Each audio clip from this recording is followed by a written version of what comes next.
Hi loves! For today's video ay pag-usapan natin paano malalaman if na-unlock na po yung Pi coins ninyo mga loves. At ano yung gagawin nyo if ever na na-unlock po yung Pi coins ninyo.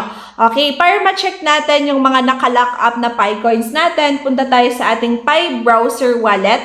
Click natin tong wallet and then unlock ko lang siya with my fingerprint mga loves. Okay, sa tutorials paano mag-set ng fingerprint, ayan, lalagay ko sa description box yung mga tutorials natin. Pwede nyong ilagyan ng fingerprint yung wallet nyo for unlocking para hindi kayo mahirapan na pabukas-bukas gamit yung 24-word passphrase ninyo, di ba? So, lahat ng tutorials ko about kay Pi Network nasa description box yung iba. Yung GC namin, nasa description box yung link. Sali kayo sa Telegram for more informations and tutorials also, okay? So, ngayon, tuturo ko siya sa inyo yung nangyari sa account ko year 2020 through 2022, paano siya na-unlock, okay? So, i-click ko lang tong show more. Pag meron kayong naka-lock up, dito nyo pala siya makikita. Wait lang, back natin ng konti mga loves ha. Ito, dito sa lock up, ayan, click nyo tong lock up. Dito nyo po makikita yung mga naka-lock na Pi coins ninyo. Okay, lock up Pi coins will move to movable lock up once its maturity date is reached, mga loves. So actually, nandito lahat ng mga instructions ni Pi. Pero syempre, dami pa rin nating tanong. Pero sige. So, i-back natin. Tapos, click ko yung history ko. Kasi sa akin yung 2022 ko, nag-lock up ako, 2 weeks lang ako nag-lock up. Pagka-lock up ko ng 2 weeks, na-unlock po yung first na nilock up ko. So, first na nilock up ko, na-unlock yung Pi coins. Ayan. Kaya ngayon, nakita nyo kanina, may isa akong naka-lock na Pi coins kasi nilock ko 100% tapos nilock ko ng 3 years. So, maa-unlock siya ngayong May 21, 2025. Anyway, ayan. Ito yung, wait, hindi ito. Ito yung Pi coins na pinaka-first na nilock up ko. So, 102 na Pi coins to mga loves, no? Ayan, destination, ayun, minove ko kasi siya sa available balance. So, ito siya mga loves, no? Pending. So, na-lock up ko siya nung 2022. Pero, tapos, bakit ganito yung data niya? Pending until 20, ayan. Walang date kung kailan ko siya, ito, nasa baba pala ng 102 na Pi coins. Tignan nyo, sa akin din, di ko na, yung 102 Pi coins, sa baba ng number, meron doon yung 2022, July 4, 2022. Pending until July 18, 2022. So, lock until July 18, 2022. So, na-unlock siya. So, ang itsura ng unlock, guys, is makikita nyo, ayan siya. Ganyan siya pag na-unlock siya, guys, ha. Ayan, makikita nyo na mayroong arrow and then yung lock, tapos na-unlock siya. So, ganyan yung magiging itsura ng mga Pi coins ninyo or yung data ninyo dito sa history sa wallet nyo if na-unlock na po yung Pi coins nyo. Ano naman ang itsura kapag nakalock pa siya? Dito sa taas niya, ito, nakalock siya. Dito sa taas, makikita nyo yung susi. Ay parang, padlock yan pala. Padlock na nakalock siya. So, ganyan siya. Ibig sabihin, meron akong nakalock up dito na Pi coins. So, 932 Pi coins po yung nakalock up sa akin. So, nilock ko siya nung July 4, 2022. So, nag-lock up ako ng isang 2 weeks, tapos nag-lock up ulit ako that day ng 3 years na. So, grabe yung ginawa ko, no? So, hindi ko alam at that time kasi at that time is pampabilis po siya ng mining rate talaga. Pero ngayon, 2025, ayaw na nila mag 3 years. 2 weeks na lang yung pinipili nila.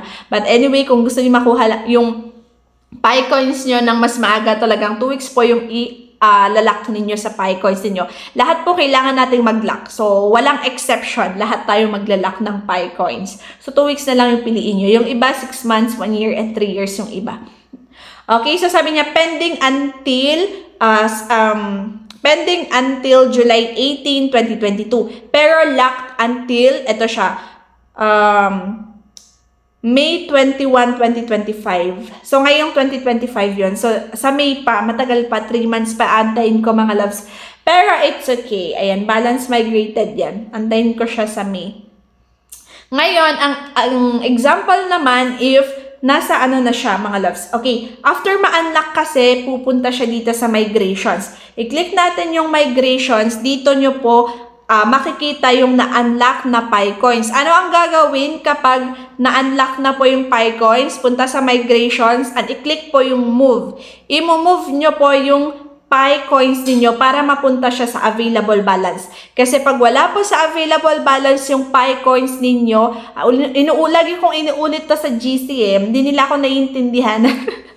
Kasi kailangan yung PiCoins na na-migrate dito sa Pi wallet ninyo, kailangan mapunta po siya sa available balance. Pag wala po sa available balance yung PiCoins ninyo, hindi po kayo makakapag-send, hindi nyo po siya masasell sa mga ibang exchanges kung saan nakalist po si PiCoins. Okay? So next, pagpunta dito sa migrations, i-click nyo lang dito yung move. So i-click move, pag kinonfirm at nag-successful, ganito na din po yung itsura niyan.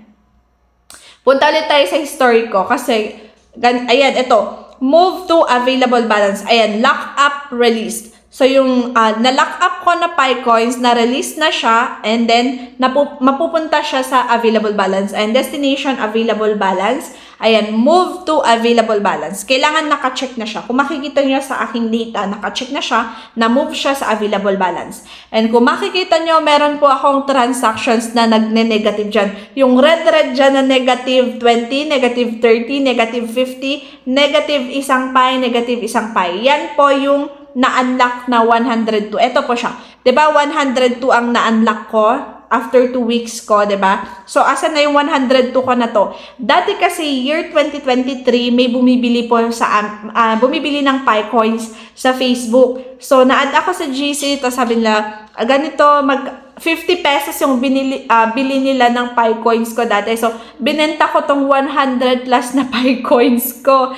Pero 50 pesos at that time. So, okay na din yun. Hindi naman ako nalugi doon siguro. Pero, still nanghihinayang ako kasi $2 po ngayon. As of now recording, $2 ang PiCoins. So, that is 100 plus pesos. Pero okay lang yun. Year 2023 naman na yun. So, yan. Akala ng iba, nahack po yung account ko kasi madaming negative doon. Hindi po. Na-sell ko po yung aking PiCoins. Pwede na kasing makapag-send and receive dati po ng PiCoins after namin sa migrations. So, yung dalawang tig-isang Pi, 100 lang po yung na-sell ko. Yung isang dalawang negative 1 na PiCoins ko, yan po yung ginawa kong sample na nilipat ko sa OKX wallet ko. So, yung 1 Pi, sinend ko sa OKX wallet ko. Dumating siya at that time, at that February 22, 2025, dumating sa aking OKX wallet. Grabe yung saya ko. Meron ng value si Pi noon, and then yan, 2 Pi lang talaga yung natira sa account ko. Pero okay lang yan, kasi meron naman tayong nakalock up, tsaka ayan, antay-antay na lang tayo sa anong mangyayari. So, kaya inaantay ko lang to, diba? Napakwento na ako mga loves, ha? Kahit iba na po yung topic natin, pero Pi pa rin naman to. So, yan, naantay ko na lang talaga yung 934 na Pi na nakalock up. Buti na lang may naiwan pa, 2 point something, may something yung naiwan na PiCoins ko. Kasi kailangan ng withdrawal fee, may fee yung pagsasend ng Pi natin. Kaya, buti nakasend pa ako ng 2 Pi. And tignan natin yung aking nag-iisang Pi. Yung isang Pi na transfer ko sa USDT ko. Ngayon, iniwan ko yung iisang Pi ko dito sa Pi account ko. Ayan. So, iisang Pi lang yung meron ako. So, 1.93 yung 1 Pi ko. So, grabe to. Kawawa naman ako, pero okay lang yan. Kasi at least na, sure, legit na pumasok, na nakapag-sell tayo, nakapag-transfer tayo, legit na yun for me. So, para sa mga proof natin, diba? So, ngayon, antay-antay tayo. So, pag may nakikita kayo dito sa Pi ninyo sa taas dito, sa baba ng wallet ninyo, pag may nakikita kayo na ganyan na PiCoins nyo dyan, ibig sabihin, naka-migrate na po yung inyong PiCoins. Inaantay nyo na lang po yung unlock ng inyong PiCoins. And after unlock, i-move nyo, mapupunta siya sa available balance. Bababa siya sa available balance. Okay? I hope na-gets nyo ako, and I hope natuto kayo ng kahit konting information sa video na to. And yun lang share ko today. Thank you so much for watching.